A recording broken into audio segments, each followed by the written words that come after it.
இவ்வளோ அடிச்சும் திறந்தலையே மாமா அப்படிங்கிற மாதிரி வந்து பார்த்தீங்கன்னா, விஜய் பார்வதி மறுபடியும் பிரச்சனைய வந்து கிளப்ப ஆரம்பிச்சிருக்காங்க பிக் பாஸ் வீட்டுக்குள்ள. ஆக்சுவலா நீங்க எபிசோட்ல கூட வந்து பார்த்துருப்பீங்க. அத நான் விலாவாரியா சொல்றேன். விஜய் பார்வதி அவர்கள் சாப்பாட்டுக்காக சண்டை போட்டார்கள் அப்படின்னு வேணா டைட்டில் வச்சுக்கலாம். நல்லா ஓடும். ஏன்னா அந்த மாதிரி தான் வந்து பண்ணிட்டு இருக்காங்க. ஆக்சுவலா விஜய் பார்வதி பண்ணது சரியா? அது தவறா? அப்படின்னு சொல்லி இந்த வீடியோல முழுசா பார்க்கலாம். அதுக்கு முன்னாடி நம்ம ஆதிரை இருக்காங்கல்ல, போன வாரம் தான் என்னால இதெல்லாம் முடியவே முடியாது. மாஸ்க்கெல்லாம் போட முடியாது. இதெல்லாம் ஒரு பிக் பாஸா? பிக் பாஸில் இருக்கிறதெல்லாம் ரூல்ஸா? இந்த ரூல்ஸை நீங்களே ஃபாலோ பண்ண மாட்டேன்றீங்க. அப்புறம் எப்படி நாங்கள் ஃபாலோ பண்ணுறது?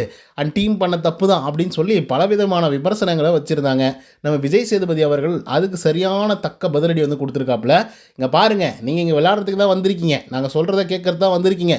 இங்கே பல ரூல்ஸுகள் இருக்குது. அதை நீங்கள் சரியாக பயன்படுத்திக்கணும், சரியாக ஃபாலோ பண்ணணும். அதுக்காக தான் நீங்கள் இருக்கீங்க அப்படின்றத வந்து ஞாபகம் வச்சுக்கிட்டு இருங்க. அதுக்காக பிக் பாஸ் சரியில்லை அப்படின்னு சொல்லி அவர் மேலேயே போய் நீங்கள் விமர்சனத்தை வைக்க போகிறதில்ல. அவங்க கொடுக்கக்கூடிய பனிஷ்மெண்ட்டோ இல்லை அவங்க சொல்லக்கூடிய விஷயங்களோ ஒரு நாள் 2 நாள் தாங்குமா? அதுக்கப்புறம் அவங்களுக்கே போர் அடிச்சிடும். ஏன் அப்படின்னா அது அவ்வளோ சுவாரஸ்யமாக இருக்காது. அப்போ சுவாரஸ்யப்படுத்தணும்னா வேறு ஒரு விஷயத்த பண்ணலாம் அப்படின்னு சொல்லி யோசிப்பாங்க. அதனால் அவங்க சொல்கிறத கொஞ்சம் செய்யுங்க. அதை விட்டுட்டு விமர்சனம் பண்ணுறவெல்லாம் வச்சுக்காதீங்க. இன்னொரு தடவை மறுபடியும் நீங்கள் விமர்சனம் பண்ணீங்க, தூக்கி வெளியே போட்டுருவேன் அப்படின்ற இன்னொரு வார்த்தையும் சொல்லியிருந்தாருன்னா ரொம்ப சந்தோஷப்பட்டிருப்பேன். ஆனால் இந்த மாதிரியான விஷயங்கள் வந்து ஆதிரை மட்டும் சொல்லலை, ஏகப்பட்ட பேர் அந்த மாதிரி சொல்லிட்டு சுற்றிட்டு இருக்காங்க. பிக் பாஸை எவ்வளோ கேவலப்படுத்த முடியுமோ அவ்வளோ கேவலப்படுத்திட்டு இருக்காங்க. வெளியில் இருக்கக்கூடிய ஆட்கள் படுத்தினா பரவாயில்ல, உள்ளே அதுக்காகவே தவம் கிடந்து கிட்டத்தட்ட 2 வருஷம் 3 வருஷம் ட்ரை பண்ணி இந்த ஆடிஷனில் செலக்ட் ஆகி அதுக்கப்புறம் பிக் பாஸ் சீசன் 9 வந்து ஒரு வாரத்துக்கு அப்புறம் இந்த மாதிரி பிக் பாஸை குறை சொல்கிறது அப்படிங்கிறத நம்மளால் ஏற்றுக்க முடியுமா? சொல்லுங்கள் பார்க்கலாம். உண்ட வீட்டுக்கே துரோகம் செய்கிறது சரியா அப்படின்னு நீங்கள் சொல்லுங்கள். சரி, இது ஒரு பக்கம் வந்து போயிட்டுருக்கு அப்படின்னு பார்த்தா, விஜய் பார்வதி வேறு சாப்பாட்டு சண்டை போட்டுட்ருக்காங்க. அதெல்லாம் என்ன அப்படிங்கிறத பற்றி முழுசாக டிஸ்கஸ் பண்ணலாம். ஸோ இந்த வீடியோக்கு போகிறதுக்கு முன்னாடி நம்மளோட சேனலை சப்ஸ்கிரைப் பண்ணாதாங்க, சப்ஸ்கிரைப் பண்ணி வச்சுக்கோங்க. அண்ட் லைக்கை போட்டு வீடியோ பாருங்கள். வாங்க இந்த வீடியோக்குள்ள வந்து போகலாம். முதல் விஷயம், பார்வதி அவர்கள் வந்து மதியம் சாப்பிடல. ஓகேங்களா? நல்லா புரிஞ்சுக்கோங்க. நேற்றுக்கு சாட்டர்டே எபிசோடு.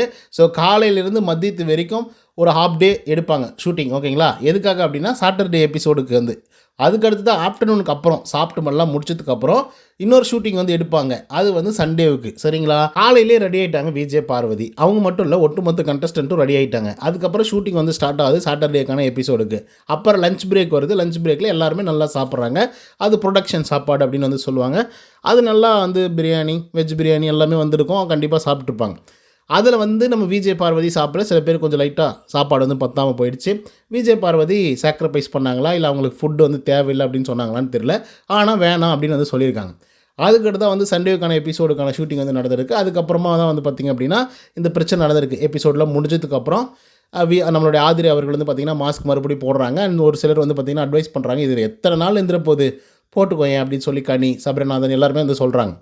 அதுக்கடுத்து வந்து பார்த்திங்கன்னா விஜய் பார்வதி சாப்பிட்றதுக்காக போகிறாங்க, பிளேட்டை எடுத்துக்கிட்டு. அந்த நேரத்தில் வந்து பார்த்திங்கன்னா சபரிநாதன் நான் வரேன் இருங்க அப்படின்னு வந்து சொல்கிறாங்க. ஏன் அப்படி சொல்கிறாரு அப்படின்னா, கப்பில் வந்து சாப்பாடு போட்டு விஜய் பார்வதிக்கு போடலாம் அப்படிங்கிற மாதிரி. ஏன்னா சாப்பாடு குறைவாக இருக்குது, எல்லாருக்குமே வந்து ஷேர் ஆகணும். ஸோ அதனால் வந்து நம்ம கப்பில் வந்து ஷேர் பண்ணலாம் அப்படிங்கிற ஒரு முடிவில் வந்து அந்த மாதிரி வந்து பண்ணுறாங்க.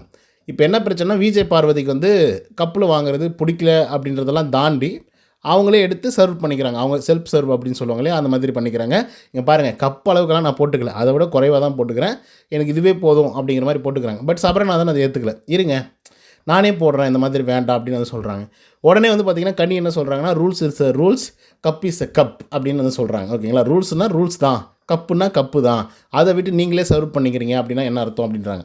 இதுக்கு சபரிநாதன் சொல்கிறார், ஆமாம் பாரு, இந்த மாதிரி பண்ணக்கூடாது, உனக்கு எவ்வளோ வேணும் சொல்லு, நான் போடுறேன், எவ்வளோன்னா சாப்பிட, ஒன்றும் பிரச்சனை இல்லை, ஒரு கப்பு அளவா, இல்லை அதை விட கம்மியாக, இல்லை 1/4 கப் வேணுமா, இல்லை 1/2 கப் வேணுமா, இல்லை 3/4 கப் வேணுமா கேளு, நான் வந்து போடுறேன் அப்படிங்கிற மாதிரி சபரிநாதன் சொல்கிறார். பட் விஜய் பார் வந்து அதை ஏற்றுக்கலைங்க. பாருங்கள், கப்பை விட நான் கம்மியாக போட்டுட்ருக்கேன், அவ்வளோதானே, இதுக்கே இவ்வளோ வந்து இது பண்ணுறீங்க, நான் ஒன்றும் அதிகமாக போட்டுக்கலையே, அன்றைக்கி நான் அதிகமாக போட்டு சாப்பிட்டேன், கப்பில் போட்டு அதிகமாக சாப்பிட்டீங்க, அதனால தான் வேஸ்ட் ஆகுது, ஸோ இதுக்கப்புறம் கப்பில் தான் போட போகிறோம் அப்படின்ற மாதிரி சொன்னீங்கல்ல. எனக்கு கப்பு வேணாம், அதை விட அதிகமாகவும் வேணாம், எனக்கு குறைவாக போதும், கப்பை விட கம்மியாகவே இருந்தால் போதும், அதை நானே வந்து போட்டுக்கிறேன் அப்படிங்கிற மாதிரி வந்து விஜய் பார்வதி வந்து சொல்கிறாங்க.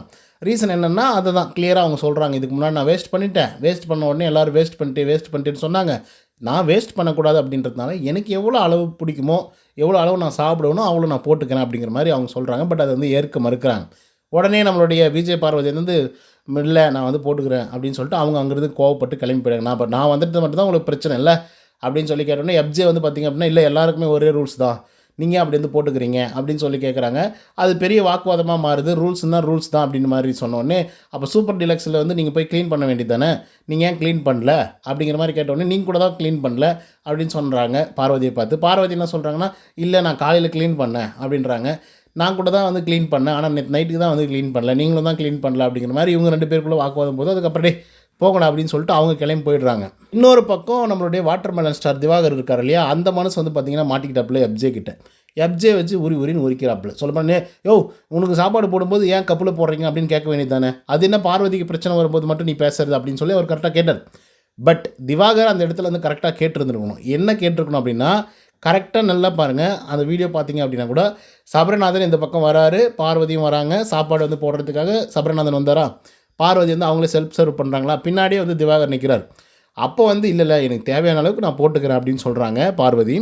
அப்போ திவாகரும் என்ன சொல்கிறாரு அப்படின்னா, இங்கே பாருங்க நல்லா கிளியராக, அந்த பிரச்சனை ஆரம்பிக்கிறதுக்கு முன்னாடி திவாகர் என்ன சொல்கிறாருன்னா, ஆமாம் சில பேருக்கு வந்து கப்பில் போட்டால் பிடிக்காது, அவங்க போட்டுக்கிட்டோம் அப்படின்ற மாதிரி சொல்கிறாரு. ஸோ அதுக்கப்புறம் தான் பிரச்சனை பெருசாகுது. அதுக்கப்புறம் தான் எஃப்ஜே கிட்ட திவாகர் அவர்கள் வந்து மாட்டிக்கிறாரு, அவர் வந்து பேசுகிறாருன்னு வச்சுக்கோங்களேன். பட் திவாகர் வந்து ஆரம்பத்திலே சொல்கிறார், கப்பில் போட்டாக்கா சில பேருக்கு நாகரிகமாக ஃபீல் பண்ண மாட்டாங்க, ஒரு மாதிரி அநாகரிகமாக இருக்கும் அப்படிங்கிற மாதிரி சொன்ன உடனே இவருக்கு பயங்கரமாக கோவம் வந்துருது. சபர்நாதனுக்கும் கோவம் வருது, எஃப்ஜேக்கும் கோவம் வருது. இதில் என்ன நாகரிகம் இருக்கா, நாகரிகம் இருக்குது அப்படின்னு சொல்லி இவங்க பேச ஆரம்பிச்சிட்டாங்க. சரி, இது ஒரு பக்கம் வந்து பிரச்சனையாக வந்து போயிட்டுருக்கு. ஓகேங்களா, பார்வதி போய் அங்கே உட்காந்து சாப்பிட்டுட்டு இருக்காங்க. திவாகர் வந்து பார்த்திங்க அப்படின்னா, இல்லைப்பா பிரவீன் காந்தி சார் கூட சொன்னாப்புல கப்பில் போடுறது எனக்கு ரொம்ப ஒரு மாதிரி இருக்குதுன்னு சொல்கிறாரு. ஸோ அதனால் வந்து இந்த சிஸ்டம் வேணாம் அப்படின்ற மாதிரி அவங்க சொல்கிறாங்க. பட் என்ன தான் இருந்தாலும் அங்கே 20 பேர் இருந்திருக்காங்க. ஸோ 20 பேர் இருக்கும்பொழுது கண்டிப்பாக அவங்க வந்து செல்ஃபாக சர்வ் பண்ணிக்கிறது அப்படிங்கிறது வந்து ரொம்ப கொஞ்சம் குரூசியலான பிரச்சனையை உருவாக்கும். ரீசன் என்னென்னா, கொஞ்சம் அதிகமாக சாப்பிடுவாங்க. அப்படி சாப்பிடும்போது வந்து பார்த்திங்க அப்படின்னா, ஒரு சிலருக்கு வந்து சாப்பாடு பத்தாமல் போயிடுறதுக்கான வாய்ப்புகள் வந்து இருக்கும். ஸோ அதை வந்து கருத்தில் கொண்டு அந்த மாதிரி பண்ணுறாங்கன்னு வச்சுப்போமே. பட் இதுக்கு வந்து பார்வதி என்ன டிஃபெண்ட் பண்ணுறாங்க அப்படின்னா, இங்கே பாருங்கள், இது ரேஷனில் வந்துருந்தால் பரவாயில்ல. இட்ஸ் மீன்ஸ் பிக் பாஸ் வீட்டுக்கோ இல்லை சூப்பர் டீலக்ஸ் ஹவுஸ் வீட்டுக்கோ வந்து கொடுத்துருந்தா கூட பரவாயில்ல. அப்போ வந்து நீங்கள் வந்து கேட்டுக்கலாம், கப்பில் எடுத்துக்கோங்க, அளவாக எடுத்துக்கோங்க அப்படின்னு சொல்லி. இது வந்து காமன் ஃபுட்டு ப்ரொடக்ஷன் வந்து கொடுத்துருக்காங்க, விஜய் சேதுபதி அவர்கள் வந்து கொடுத்துருக்காங்க. ஸோ அப்படி இருக்கும்போது நான் ஏன் சாப்பிடக்கூடாது அப்படின்னு சொல்லி பார்வதி வந்து கேட்குறாங்க. வெரி சிம்பிளான கொஸ்டின். இது வந்து ப்ரொடக்ஷன், இன்றைக்கி வந்து காமன் டே, காமன் ஃபுட்டு தான் வந்திருக்கு. அண்ட் இன்றைக்கி வந்து பார்த்திங்க அப்படின்னா ஷூட் போயிட்டுருக்கு. ஸோ அப்படி இருக்கும்போது அந்த ஃபுட்டை நான் ஏன் சாப்பிடக்கூடாதுன்னு நீங்கள் நினைக்கிறீங்க?